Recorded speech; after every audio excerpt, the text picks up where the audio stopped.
Holy cow, Squier did it again. If you're a guitar player and you're into Telecasters, I'm sure you're familiar with the Squier Classic Vibe line of piece-top guitars. And I'm sure you know the Squier Classic Vibe 50's Tellies is considered to be, the best value for money as far as Tellies are concerned. They really sound great. I have one that was made in China back in 2014, I think.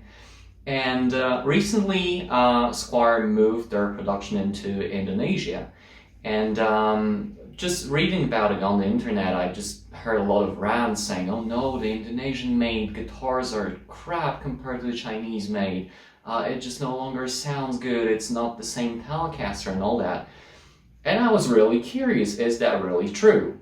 So what I decided to do is to just order myself this Indonesian-made Telly with the intention just to sell it right after I just compare it to my Chinese-made Squier and maybe just shooting a video about it. But to be honest, I'm having second thoughts. So, let's get this straight.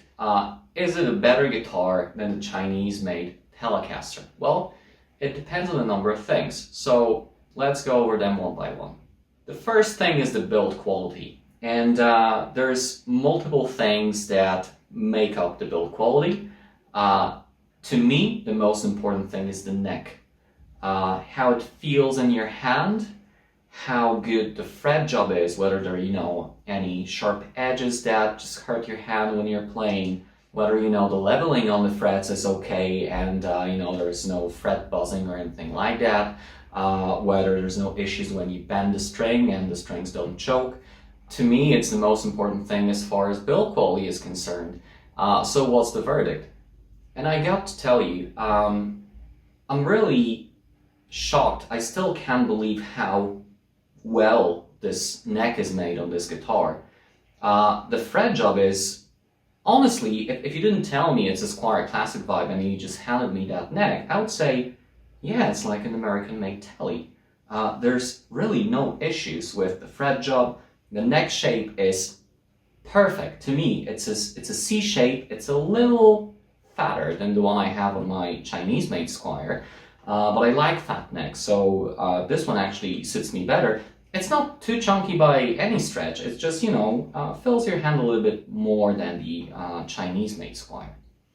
So yeah, neck, thumbs up. Great job, Squier. The second thing is the assembly quality, how things are put together, whether everything is in line, how well the guitar has been set up. And you really can't blame this guitar for anything. The fit and finish is very good, like I can't see any flaws in it, and the setup is perfect. Like every time I order myself an affordable guitar, I typically have to make some effort just to set it up right, and this one I just put it out of the box and it was just set up perfectly and it was in tune when it arrived. So really well done. Number 3, hardware quality. And yeah, there's some flaws here. Number 1 is the tuning keys. They need to go. They need to be replaced. Are they any worse than the one you find in a Chinese Telecaster? No, I would say they're pretty much the same quality. But, they're not the best keys in the world. It's not an expensive upgrade and it's well worth the investment.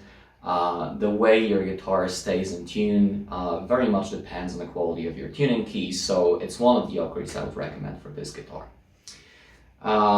The bridge, it's a chrome ashtray style bridge. I would say it's kind of similar quality to what you get on the Chinese-made Squier.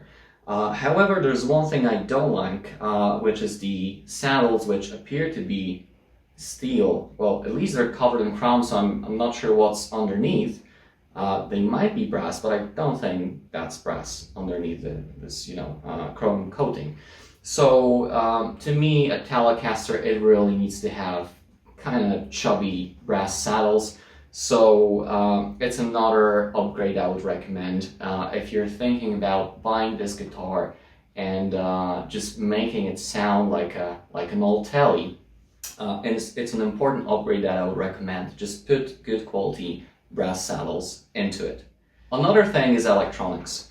So the electronics in this guitar is different compared to the Chinese-made Squier. And you know, the electronics consists of pickups and you know, pots and you know, the pickup selector and all that.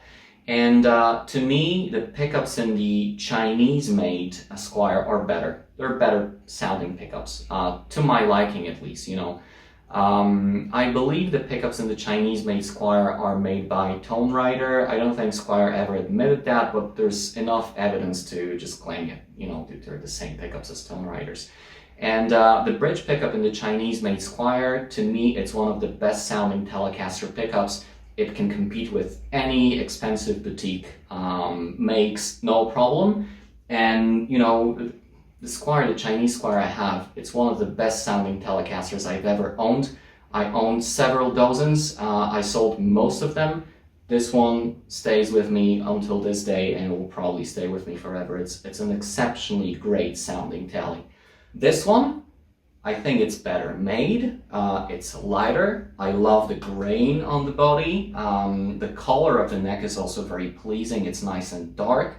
The fretwork is superb. The pickups, the Chinese one has better pickups, in my opinion. Are they bad sounding? No, they're fine. They're fine sounding pickups.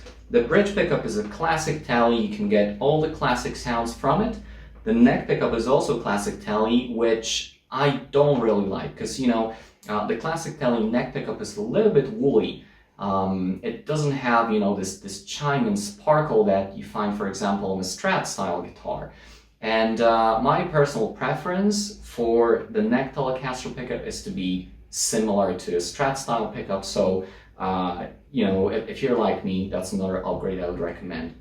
Going back to the bridge pickup, it sounds well. It's a classic Tele sound. It's not going to sound cheap when you play, you know, alone or in the mix. It'll do just fine. However, the Tone Rider pickup and the Chinese Telecaster, it just has a certain magic to it.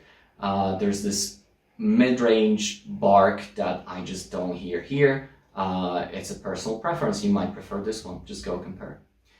One more little detail, but it's actually important as far as the performance of the guitar is concerned, is that this guitar is shielded. So if you remove the scratch plate, or if you remove, you know, this little control plate over here, you'll notice that there's a thick coat of isolating paint, you know, on all these cavities, and that means you won't have a lot of hum or unintended, you know, distortion in the sound. So it's basically protecting your electronics from the magnetic field outside the guitar. So it's a nice thing. You wouldn't expect this sort of protection in a budget guitar like the Squier. So thumbs up, Squier. You really, really nailed it. It's a great Tele. But you know what? Enough talking. Let the guitar speak for itself. I'm going to plug into a tube amp. I'm going to play the usual stuff, partly because it's the only thing I normally practice and I just don't make much progress on the guitar. That's really sad. And partly because, you know, if you watch all my previous videos, I play the same stuff so you can compare. It's all recorded in the same room, so it kind of gives you an idea of how these old Teles, you know, compare to each other. So here it goes. Okay, I'm plugged into my Friedman Smallpox 50, which is the same amp that I use when shooting the video on the Chinese Squier. So look it up, it's on my channel if you want to compare, and here's what it sounds like.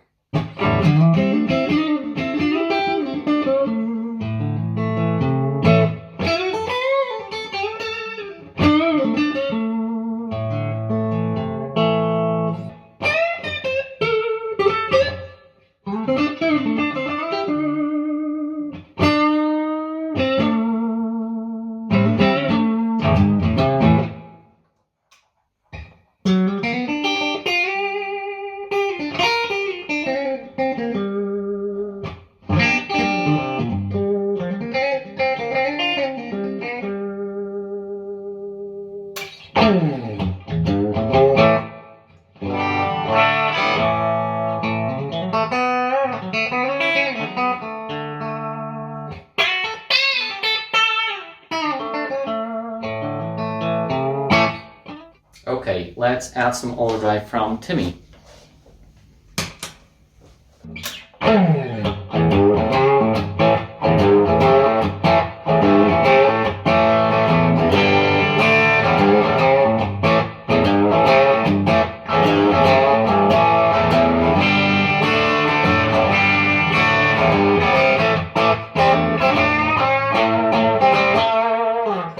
Okay, let me plug into another amp, the Victory Sheriff 22, which I use often in my demos and my videos. So yeah, hopefully that will let you compare this tally to all the other ones. Here goes. Okay, so I'm plugged into my Victory Sheriff 22. The amp is set up pretty much flat, and it's set to be kind of cleanish. I'm plugged into channel 1. I have Holy Grail plus reverb in front of the amp. And I do have a buffer in the signal chain coming from the copy of Clone Center. What the buffer does is it kind of brings back some of those high frequencies that you normally lose when you have long cables or things like that. So it just adds a little bit of a sparkle to your sound, but it's a very subtle effect. But you know, just saying, just in case. Okay, so I'm on my neck pickup, everything is flat out, and here's what it sounds.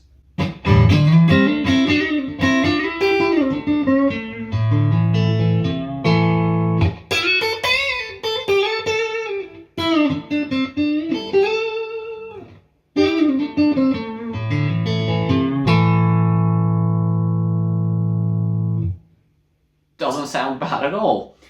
Let's go for the middle position.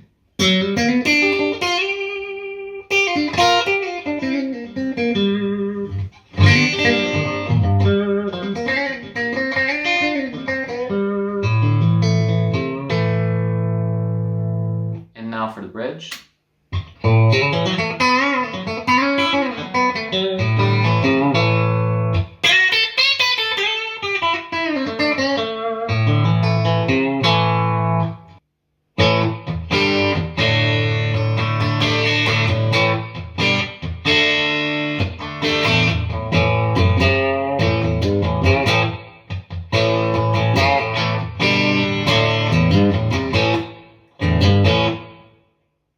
Sounds great. Sounds really great.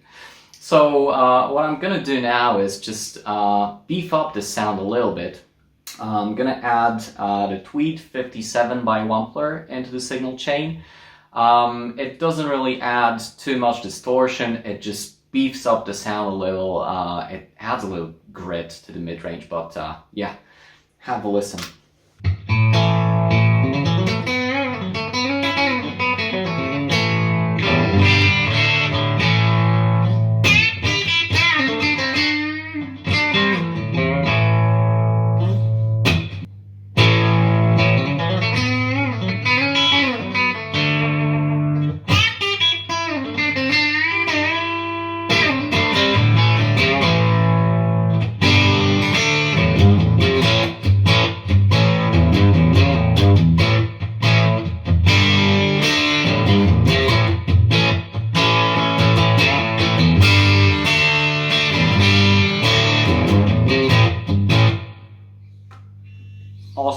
Awesome sounding. So let's try a more classic overdrive from Clone.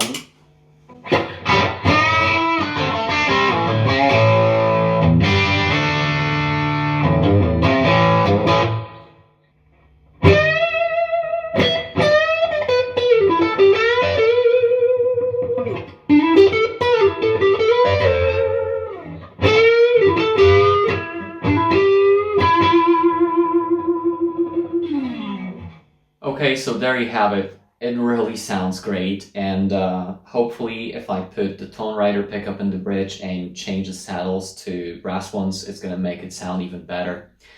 I know a lot of you are probably wondering how it compares against the Chinese Squier or the Harley Benton.